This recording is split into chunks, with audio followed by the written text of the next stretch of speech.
Assalamualaikum warahmatullahi wabarakatuh.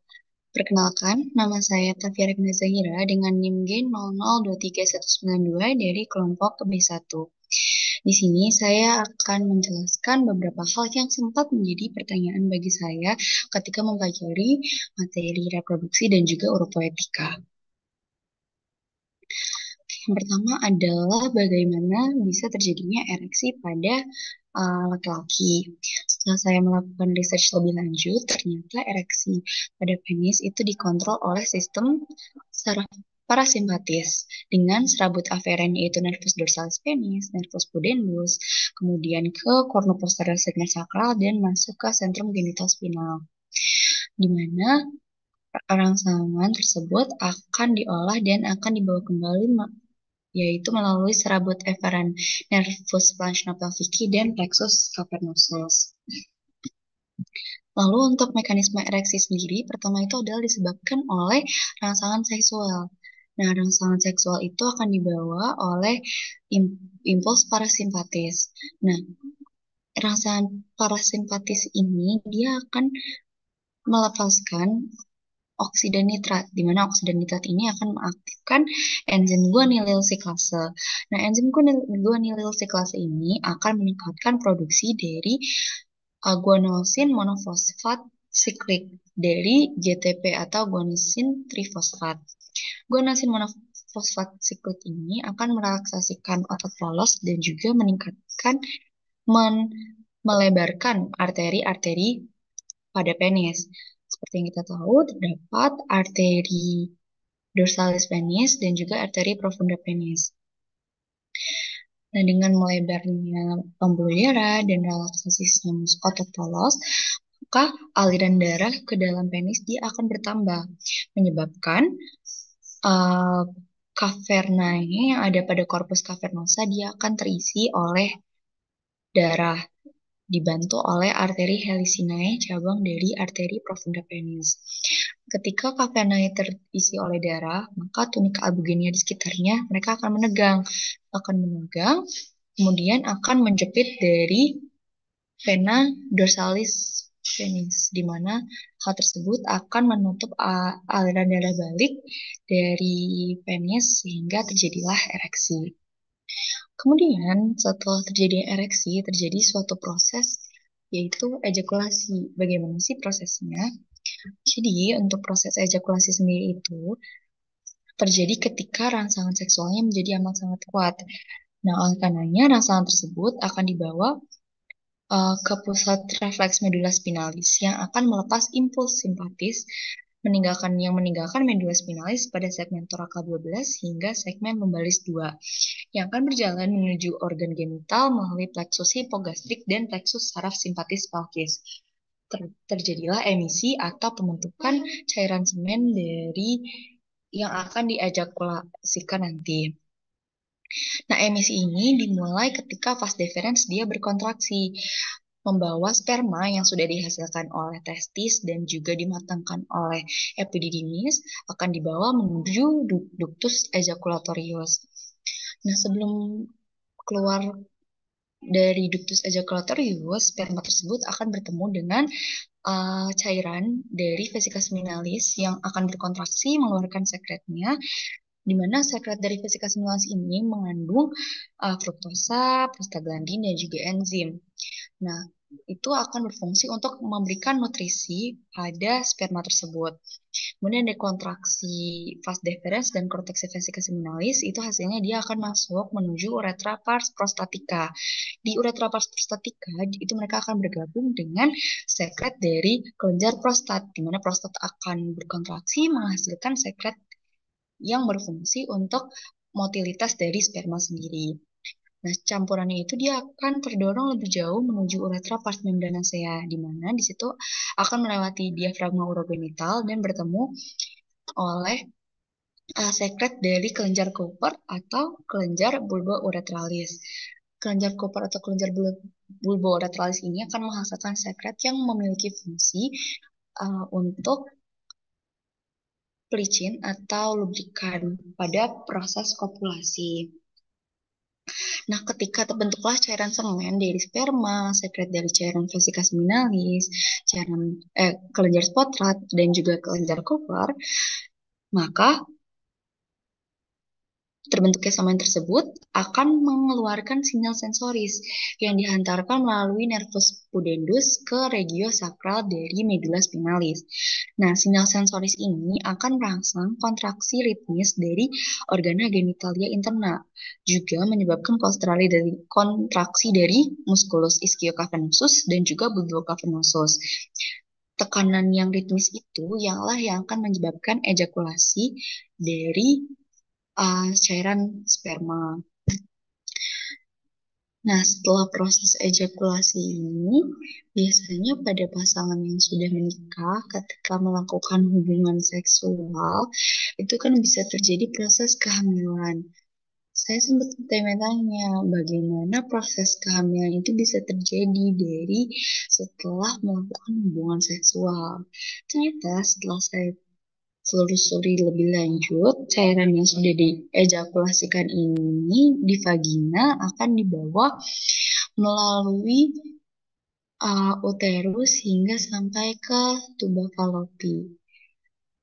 Lebih tepatnya, biasanya prosesnya itu terjadi di ampula dari tuba falopi. Ketika sperma sudah mencapai pada bagian ampula tuba falopi, maka perlu juga ovum untuk berada di ampula tuba falopi sehingga sperma bisa bertemu dengan ovum dan terjadilah fertilisasi. Nah, jadi pertama gimana caranya biar ovum bisa sampai ke ampula? Yang pertama, ovum ini dia ketika dilepaskan dari ovarium, dia akan ditangkap oleh fimbriae dari tuba falopi.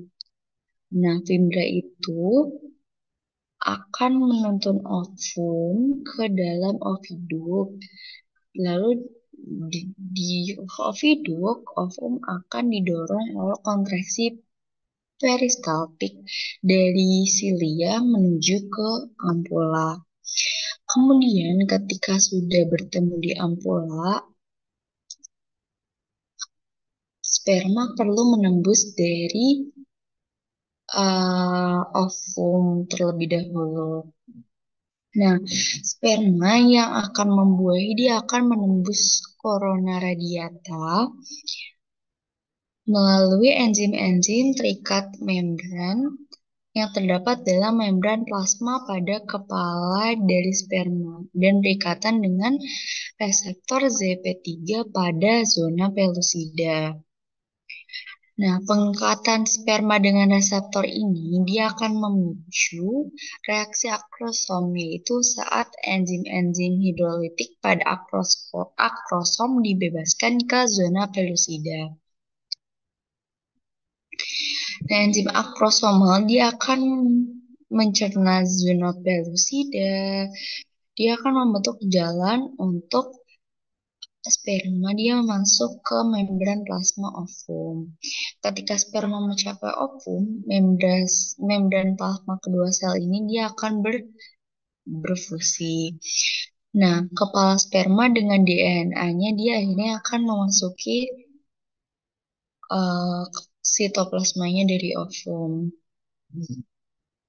Sperma dia akan merangsang pelepasan enzim yang tersimpan di dalam granula kortikal di ovum yang nantinya akan menginaktifkan reseptor ZP3, mengeraskan zona pellucida sehingga menghambat terjadinya polispermia atau ketika banyak sperma yang masuk ke dalam satu ovum.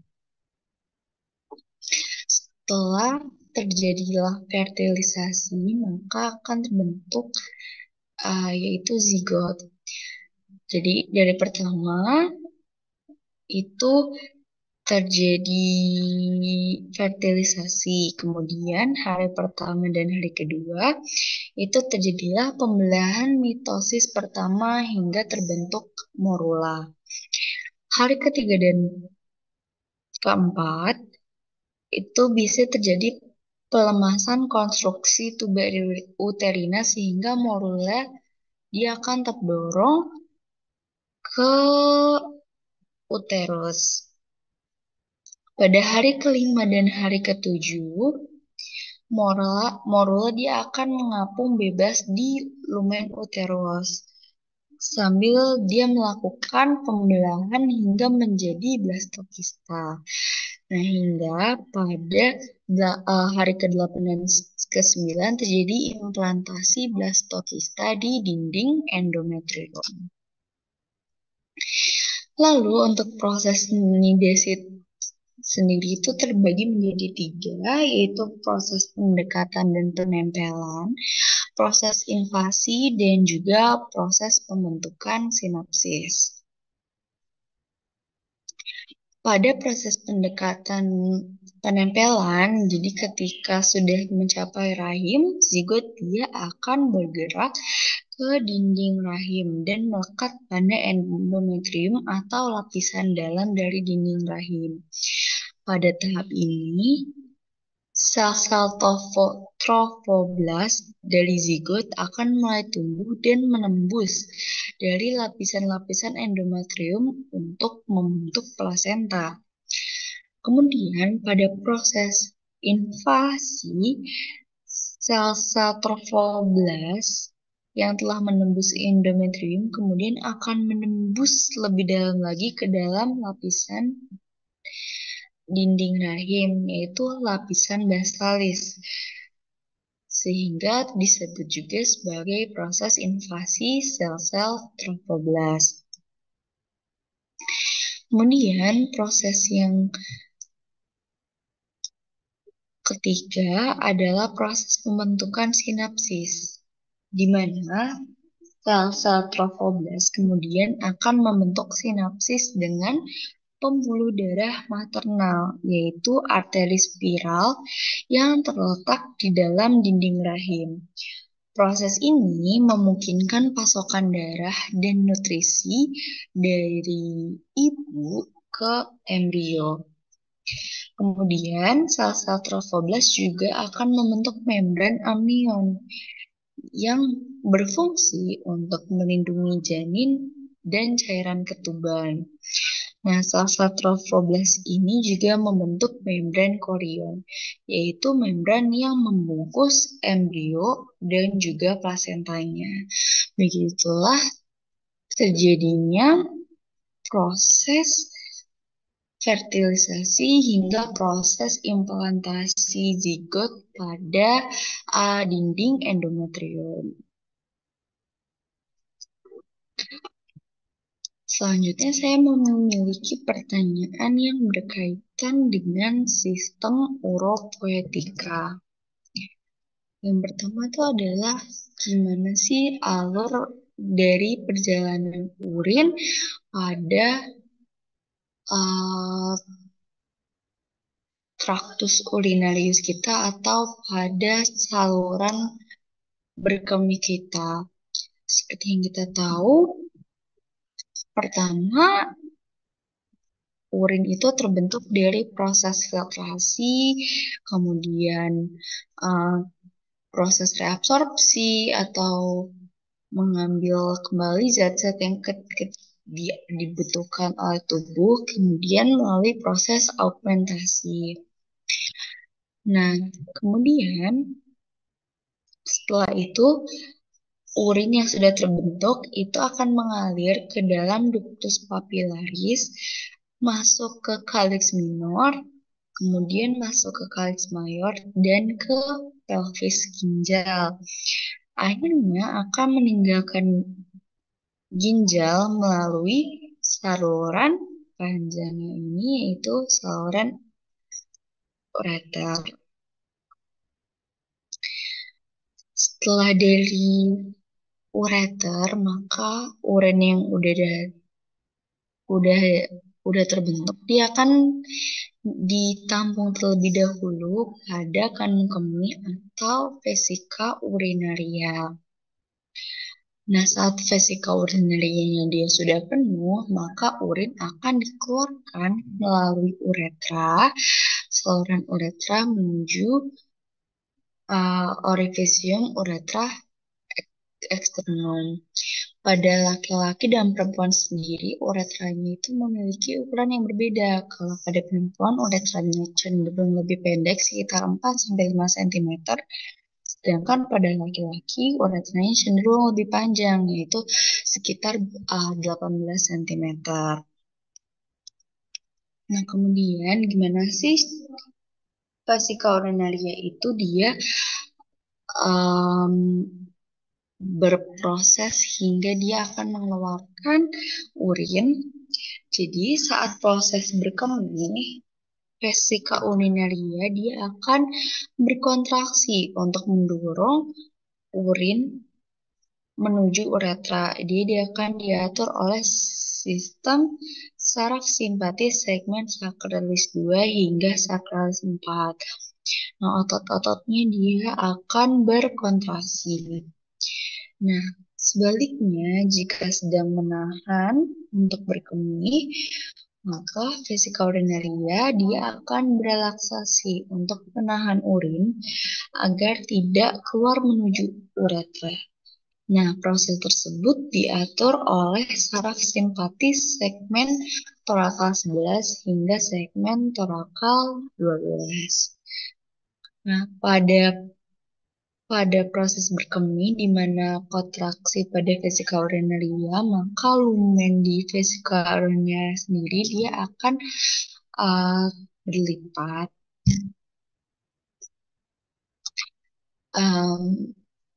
Sekian pemaparan materi yang saya lakukan berdasarkan pertanyaan-pertanyaan yang saya miliki sendiri.